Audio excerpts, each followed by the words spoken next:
ప్రపంచ దేశాలు భారత్ వైపు చూసేలా ప్రధాని మోదీ పాలన సాగుతోందన్నారు కేంద్ర మంత్రి కిషన్ రెడ్డి. 11 ఏళ్లలో దేశంలోని అన్ని రంగాలు అభివృద్ధి పథంలో దూసుకెళ్తున్నాయని చెప్పారు. ప్రజల కోసం కేంద్రం అనేక సంక్షేమ కార్యక్రమాలు అమలు చేస్తోందన్నారు. ఎన్టీఆర్ జిల్లాలో జరిగిన ఒక కార్యక్రమంలో పాల్గొన్నారు కిషన్ రెడ్డి.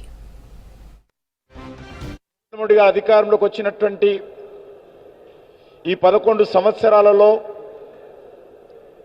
అన్ని రంగాలలో కూడా అది గ్రామీణ ప్రాంతం కానీ లేకపోతే మౌలిక వసతులు కానీ బడుగు బలైన వర్గాల ప్రజలు కానీ అన్ని రంగాలలో కూడా దేశం మరి ముందుకు తీసుకెళ్తున్నటువంటి పరిస్థితి మనకు స్పష్టంగా కనిపిస్తుంది. అన్ని వర్గాలకు న్యాయం చేయాలి, అన్ని వర్గాల ప్రజలకు సంక్షేమ ఫలాలు అందాలి అనేటువంటి లక్ష్యంతో సబ్కే సాత్ సబ్కా వికాస్ అనేటువంటి ఆలోచన విధానంతో నరేంద్ర మోడీ గారి ప్రభుత్వం ముందుకెళ్తా ఉంది. స్వాతంత్రం వచ్చిన తర్వాత కమిట్మెంట్తో, నీతి నిజాయితీతో, ఒక సమర్థవంతమైనటువంటి పాలనతో నరేంద్ర మోడీ గారి ప్రభుత్వము, ఎన్డీఏ ప్రభుత్వము ఈ దేశంలో అద్భుతంగా పరిపాలన చేస్తున్న విషయాన్ని మనం చేస్తా ఉన్నాను.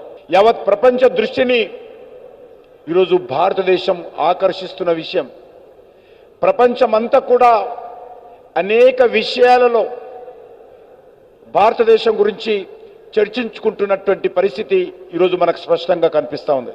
నేడు మోడీ గారి నాయకత్వంలో సేవ, సుపరిపాలన, పేదలు, అణగారిన వర్గాలకు పెద్దపీట వేస్తూ ఈరోజు 11 సంవత్సరాలుగా పరిపాలన చేస్తూ ఉన్నాం.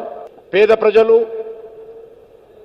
రైతులు, మహిళలు, యువకులు ఈ 4 సెక్టార్స్ను కేంద్ర ప్రభుత్వం దృష్టిలో పెట్టుకొని అనేక రకాల